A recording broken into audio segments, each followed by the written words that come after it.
I tried using leaderboards as a way to socially incentivize myself. The main variable I wanted to introduce or increase in terms of its weight is the social accountability.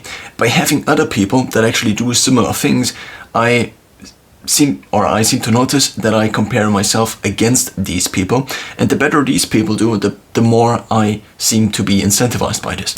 Now, in order to align incentives with the own actions and the incremental steps one can take towards achieving one's objectives, I thought about different metrics that could actually track progress. In terms of running, it could be your VO2 max, but not only in terms of running, but it could be your overall metric, VO2 max. But just for running, you could take your 5K time, you could take your 10K time. Just for lifting, you could take certain core lifts and then compare yourself against two historical versions of you, but also to other people that do the same lifts and maybe have similar external variables. What I do mean with similar external variables is that they maybe go to the same gym, because what this already filters for is that they at least chose the same city to live in, which means that at least summer and winter is at the same time, and so on and so forth, as temperature also increases or decreases the performance one can get out of one's body at a given time. So to have a first rough draft of this, I created an Excel. Why Excel? Because it just works compared to Notion, for example, which also works, but not as fast. So I chose Excel, and I already had tracked for years many different parts of my life. So I just divide my life into 7 categories, and from these 7 categories, then I made up some metrics for all of these. In terms of health, for example, this could be VO2 max as the, according to Peter Attia, best predictor of longevity. The second best one would be your resting heart rate, maybe ideally averaged over a given time period, similar to VO2 max, because if you have once a high VO2 max, this once in a year, let's say, and then this is your highest for the whole year, but the rest of the year you then eat junk food and don't work out, then of course this is not recorded in the data. So ideally it would be an average in this regard. So because of this, I already had some Excels for different parts of my life, but I didn't really dive into this as I experienced difficulties in connecting the different systems I used to track data. Like Samsung Health tracked in the past at least my runs, my bike rides, and so on and so forth. Then I also had a habit tracker. I also had a task manager. And all of these, the similarity between all of these is that all of these can be described as tasks. A goal or an objective can also be described as a task. It is just a very long-term task that might have the need to be split into multiple sub-tasks. So, but overall, we have time, and in this time we can do things. And if we want to do things in this time, we might call it a task, or we might call it a goal if it's very high on the hierarchy, or we might call it a habit if it's very low on the hierarchy. And also, additionally, the frequency of execution is daily. Now, you could also call something a weekly habit if it's weekly. You could also call something a 3 times out of 7 habit if it's my gym habit, for example, that I do 3 times, but only on specific days. So is it then really 3 times out of 7 days, or is it then weekly? Basically, for a given calendar week, it's 3 times, but not just in general 3 times, but 3 specific times, because otherwise the regeneration periods in between are too short or too long or vary, which is not optimal, I guess. So what I'm trying to say is this: there is a common narrative that weaves its thread, or there is a common thread between all those different things we usually try to describe with going forward into something. So as time increases, as time becomes higher, at least in terms of the chronological time we track, you can do things. As you age, you can do things probably worse, at least up to a given point. You can do things better as you age, and then you reach basically your brain reaches its optimum maybe at 20 to 25, and then it goes down. After 25, I think, recently I heard this again, the brain state or the brain's performance level just goes down. Now, in addition, your body also tends to go downwards. Of course, there are exceptions to this, but the main thing about this is that this is a trend. So one could also already take this specific trend and call it, instead of chronological age, the age we usually refer to, we could call it biological age. It's basically the comparison to the average 25, 26, 50, 80-year-old. So if you take all the people, all the 80-year-olds, and say, this is how fit their heart is, this is how well they can see, this is how much hair they still have left, then, or how much brain they still have left, then you could say, I am as fit an 80-year-old is as fit as a 25-year-old, or a 25-year-old is as fit as an 18-year-old. But then again, does the 18-year-old peak in this performance metric, or does the 25-year-old maybe peak a little bit later? So, of course, one has to keep these things in mind, that different metrics might peak at different ages. But overall, one can say the younger, the better. So the younger the biological age, the younger one could say the body, the overall body still is, but also the younger a specific function is compared to other people on average.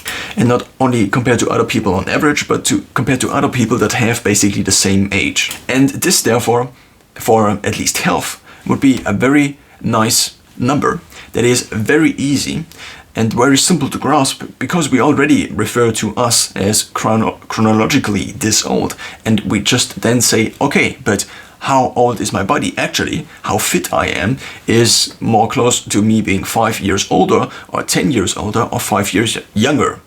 The lungs, for example, of a smoker might be older, whereas the lungs of someone who works out a lot, also having a high VO2 max, also probably having a low resting heart rate, also probably working out a lot, if they have these two, then this might also indicate basically better overall health in terms of the lungs.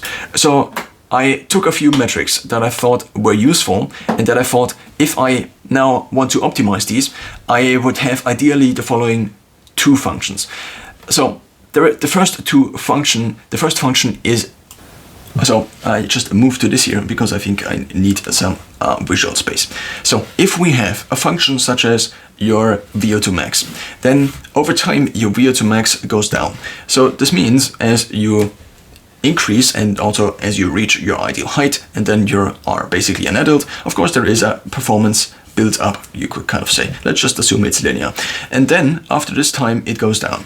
Let's just, for the sake of this being a little better as a visual, let's just assume the maximum is here. We have the build up to 18 years old. Might not be the ideal age for this specific metric, but let's just assume it is this case. And then it goes down. Let's just assume it goes down also just linearly again, even though it probably goes down more like this. Now, what you can derive from this are now different optimization functions.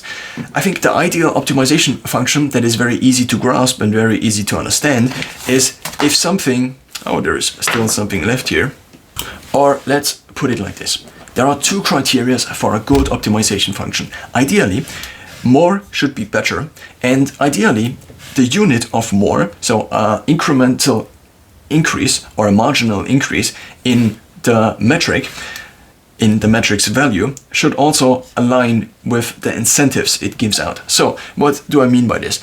If you say, for example, you have all of your gym workouts, and these are maybe, in my case, I think it's around 2,200 tracked gym workouts, usually on the days I planned, usually 3 times a week over now 14 years or something like this.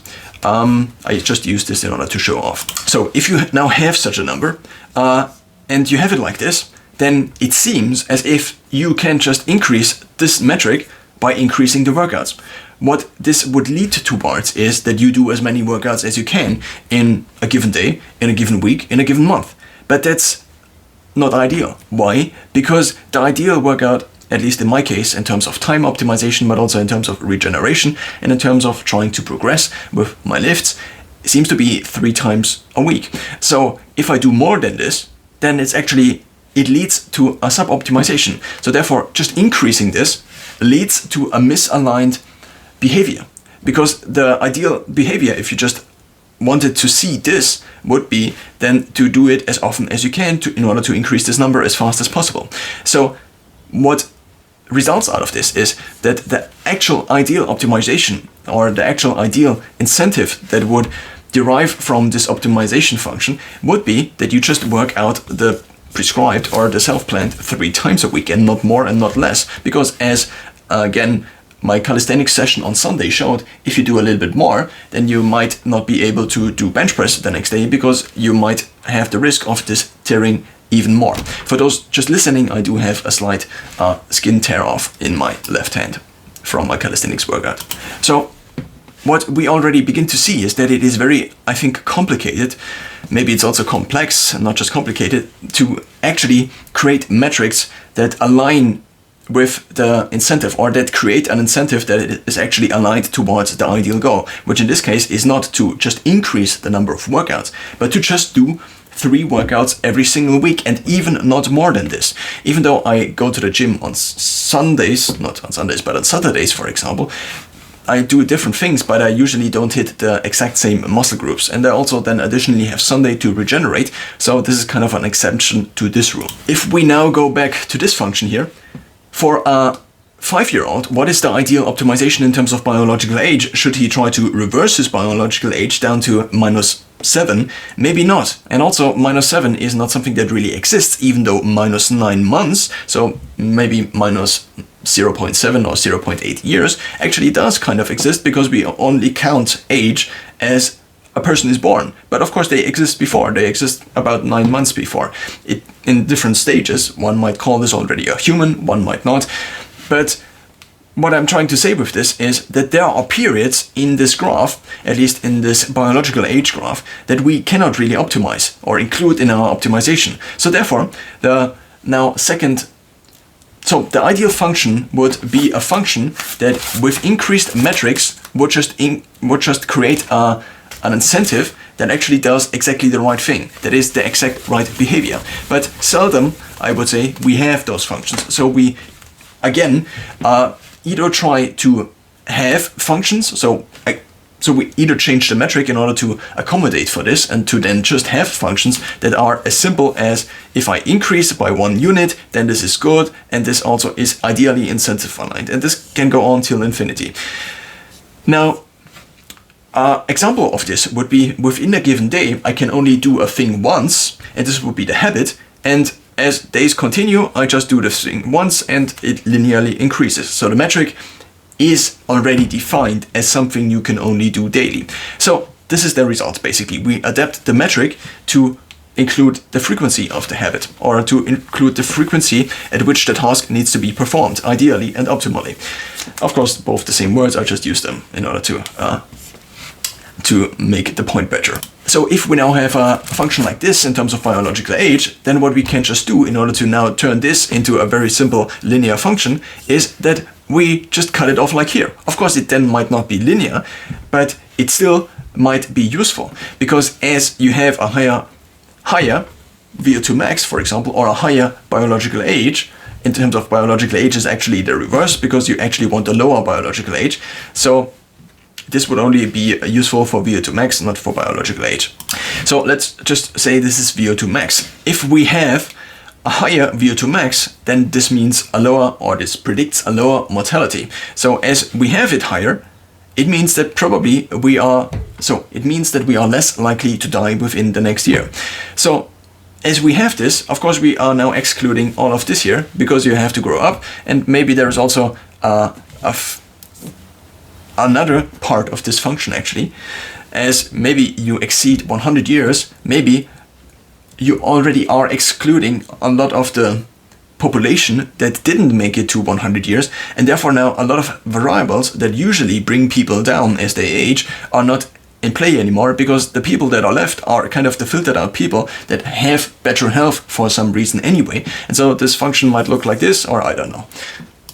So out of the points I already made, the introduction, now explaining how to come up with metrics that are aligned with incentives, we now cover the actual different parts of this I created. So first of all, I think it makes sense to have an overall category. You could call it the system category. I just call it the manage category, since it also is a word and action word action words at least seem to make it more likely that one actually does things. So I call the first category manage. Then there is also a category I call work, which is the thing I try to make money with. Now, work is not identical to finance, but finance could also be basically a part of work, or work could also be a part of finance. I mean, there are different relations of all of these different things. Of course, you also need to manage your finances, and you also need to manage your work, and of course you also need to manage your time you work. So you just need to make a cut somewhere and create different categories, because otherwise you just have one category which is either useful or it's not useful, but I found this to be useful. So we have work, we have manage, we have finance. Then, so basically many of these, one criteria one could apply to these is that without proper time management, you can do nothing. So it's a bottleneck, you could say, or it's a limiting constraints that means that if this constraint is 0, let's say, or very low, that you cannot do anything. If you don't have your self-management in order, then you cannot do anything. If you don't work, then of course, if you still have finances, then of course this might be nice, but as work also contributes to health in some kind of way, this also might not be very nice. Finances, if you don't have money, then you constantly need to work, and then you might not have time for managing all of these things. So there are different relations. That's what I'm trying to say. Now, we also have a category I call social. I used to call it social in the past. I'm currently kind of in the process of finding a new name. For now, I called it engage, but it's kind of the social category. So this means relations to others and self, as Andrew Huberman, a Stanford professor of neuroscience and also of ophthalmology, so basically the science of the eye, recently put it in a blog post, or maybe not a blog post, in an interview. So these happen also to be some of the things that need to be re-upped daily, also as Andrew Huberman states. So there are a few things you need to re-up daily in order to kind of stay healthy. One of these is sunlight. One of these is you need to engage in some way or another with other people. One of these is, I cannot remember all the 5 things, but I created a mnemonic for this, so it's sana malis, and it's 5 things. Each of the consonants stands for a given word. S, sana, is for sleep, N is for nutrients, M is for movement, as including all the different parts of moving. We're still in the second word, malis, so we take L is for light, and then we have the S, finally, is social connections. Now I have 2 additional categories. The first is learning, and the second is actually studying, which is kind of the same thing. So it's basically 2 categories that I just said they would be subcategories, or they would be on the same level, even though there is clearly one category, which is that it both are learning. The one I call learning is not academic learning, and the one I call studying is academic learning, you could say. So both are basically either study or learn, and I think the better word for both of these is learning. But in certain programs, I had to distinguish more categories in order to be able to track different metrics in different categories. In a habit tracker, for example, you don't want to have just 3 categories, because then all of it is the same color, and then it just makes more sense to have a little bit more categories. So you could also say it's actually 1, 2, 3, 4, 5, 6 categories. I do have an additional travel category, also kind of as a top level hierarchy, but it doesn't really make sense. It is, I think, much more in this category, in the manage category. So now, since I already have me, and I already have time, and I already have these categories, which I now can put a lot of different things into, I might as well use these categories now in order to create metrics, in order to align my behavior, in order to reach the goals I set out to do, and therefore have a better life in total. That's kind of the idea. So now I will give you a few examples of metrics I came up with. In terms of learning, it's just the number of books I read or listened to. So this, in my case, is currently at around 460. I already set out to have like 500 goals, not 500, but 500 books by age 25, which, disclaimer, I didn't reach because I'm already older than 25 and my book count is 460. In terms of studying, I also didn't reach a lot of my goals. I don't know exactly why. It seems to be a multi-varied problem, which also can be brought down to one variable, time, if one wants to simplify this. I just didn't study enough, I guess. So with the given internal and external variables I could work with, let's say my level of intelligence, let's say my time I had, given other time duties, you could say. I just couldn't manage to study enough to actually fulfill the programs I studied in, or to fulfill the requirements in the programs I studied in thus far. In terms of social and engaging, I found myself somewhat isolating myself in the last years in order to increase the number of hours I could work in a given day. So what I recently came up with is, first of all, a framework. And this framework, simply put, is this.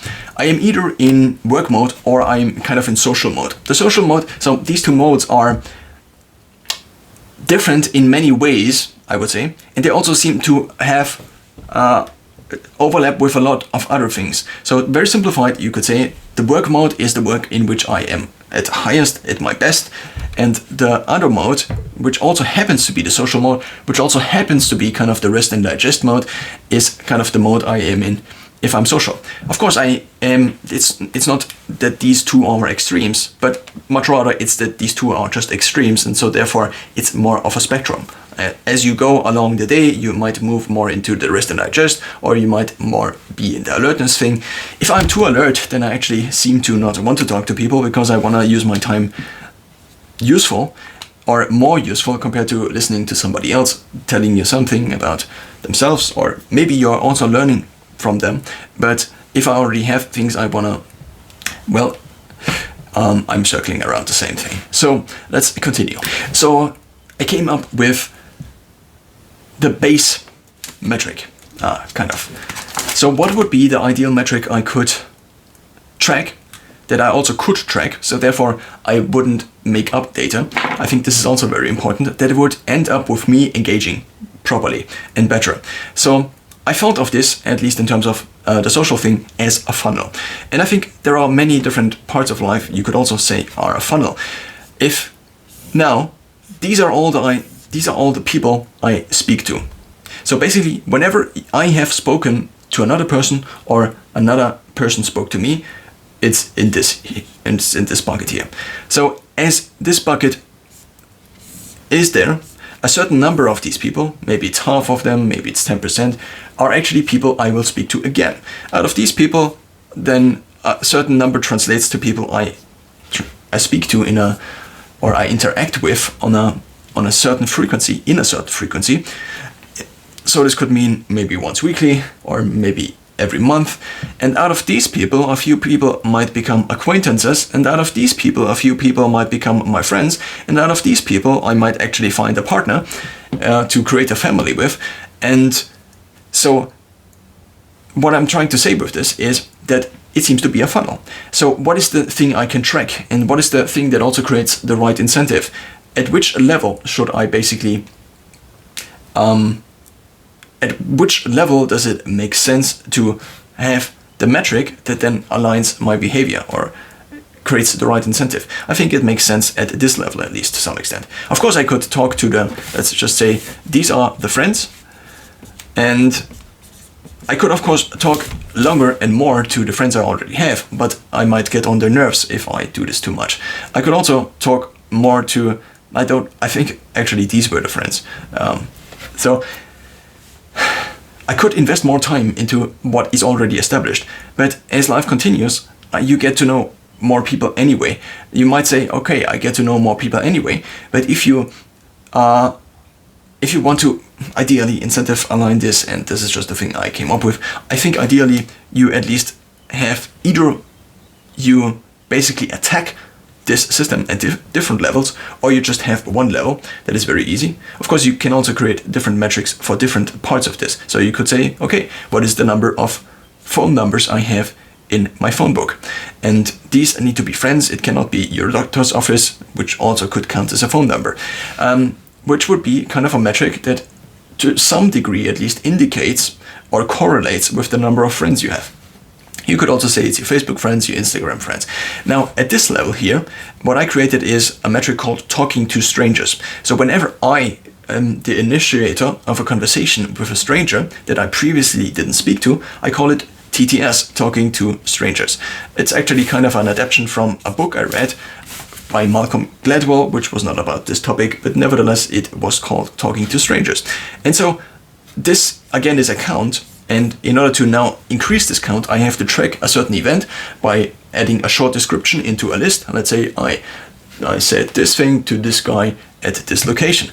And then I can say, okay, +1. So if I do track these, what I noticed is that I'm interacting more because I'm thinking about this, because I want to increase this count.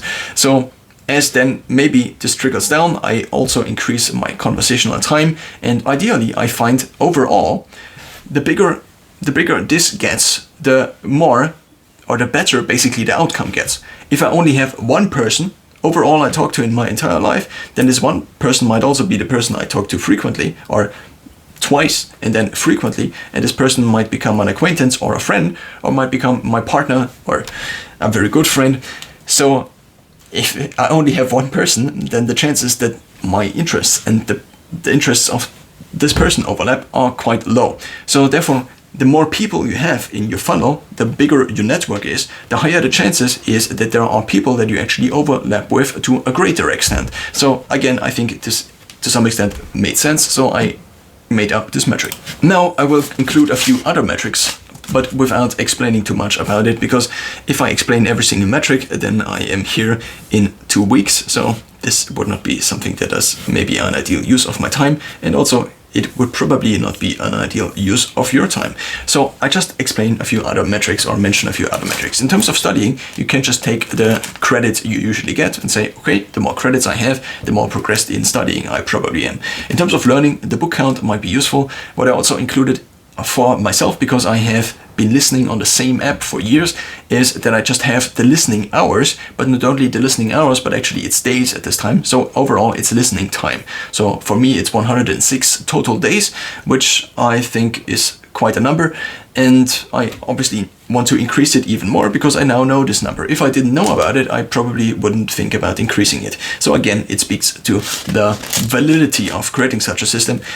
Depends also on the type of person you are. Maybe you are not into this at all, and you might say, whoa, this is super weird, but nonetheless, you already watched thus far, so you might as well continue to listen. In terms of this year, in terms of engaging, I already have a few metrics, so I actually do track the number of social contacts in my phone book, which is ridiculous, but it also incentivized me to just make maybe the first step. So last week I was at an event, and then afterwards I just connected with a person via exchanging phone numbers, because I also knew to some extent it would increase my phone number count, and therefore maybe I wouldn't have made this step. And the only difference would have been that I before incentivized myself to actually do such an action, and therefore maybe this person might have turned into a friend. Thus far it has not. Actually, one person that actually proactively came to me and asked me for my phone number is, I consider now, in the early friend stage, if one talks about friend stages.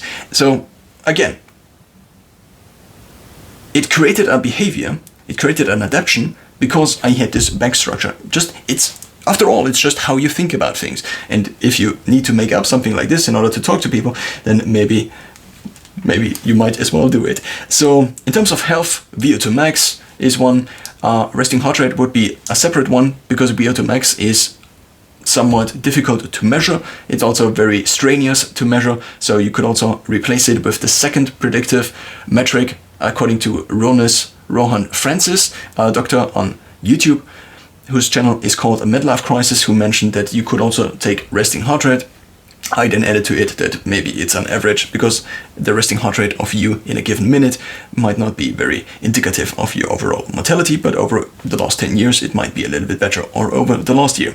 So I do also track certain exercises, like my deadlift, like my squat, ideally in proper form, and ideally I also set up definitions for this. I also track a lot of habits, as these are kind of subtasks. I do not have a very nicely integrated system where my habits actually somewhat convert to the bigger units, but I'm working on this, I would say. I tried to recently basically try to import my habit tracking data, which I could export as a CSV file, which, for those who don't know, is just a file where you store something in a table, and then you could import it to Excel, and then I could basically, whenever I update the daily habit, I could then also create some derivative or some derived value from this that actually then would automatically increase other counts as well, such as my book counts. Whenever I enter a book into this list, it automatically increases my book count.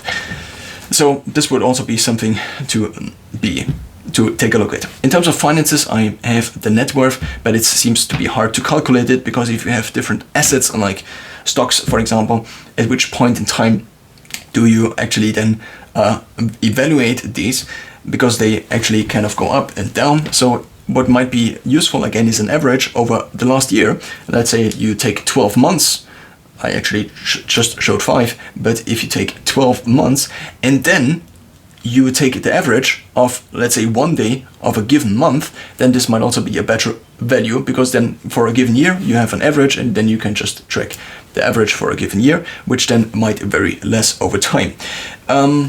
In terms of finances, you could also track your kind of social impact, like donations to others, maybe to people that you are not related to or that are not your friends or part of your social network, as this would kind of be a metric, because otherwise this metric would maybe be polluted kind of by you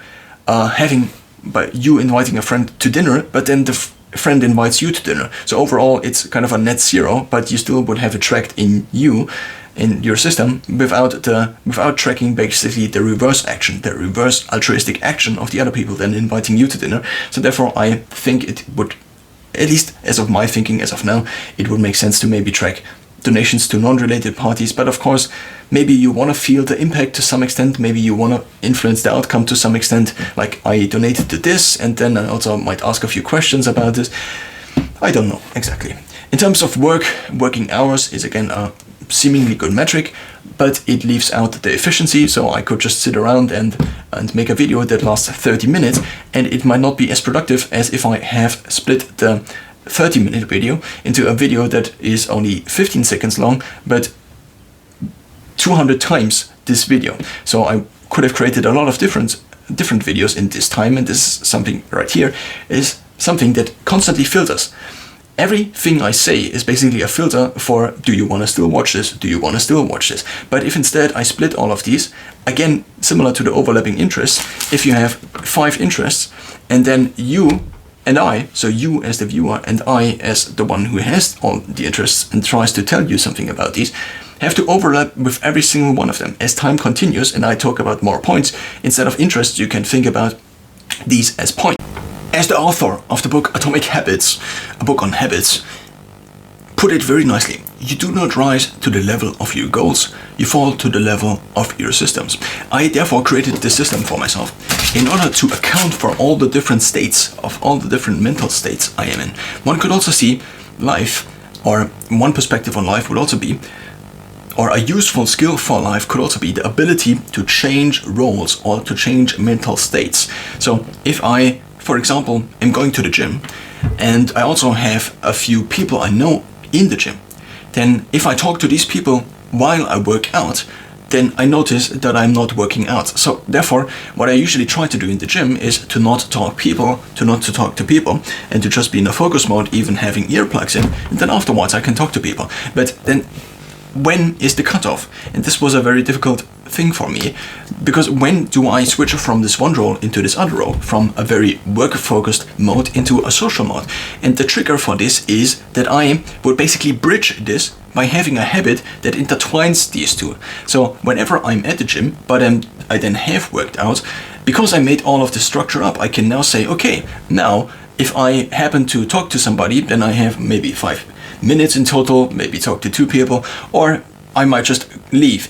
But having basically the frame in the back end that I can do this and that I don't have to feel guilty then about talking to people, because I actually have the whole time and I need to do something else afterwards, so I cannot talk to people because otherwise my life goes into the drains after a few years, then this might not be very useful. But if I have this frame, if I thought up a system like this before, then I can actually do the different actions without feeling guilty in the moment, because I actually know kind of what I'm doing. And that's the whole reason of making this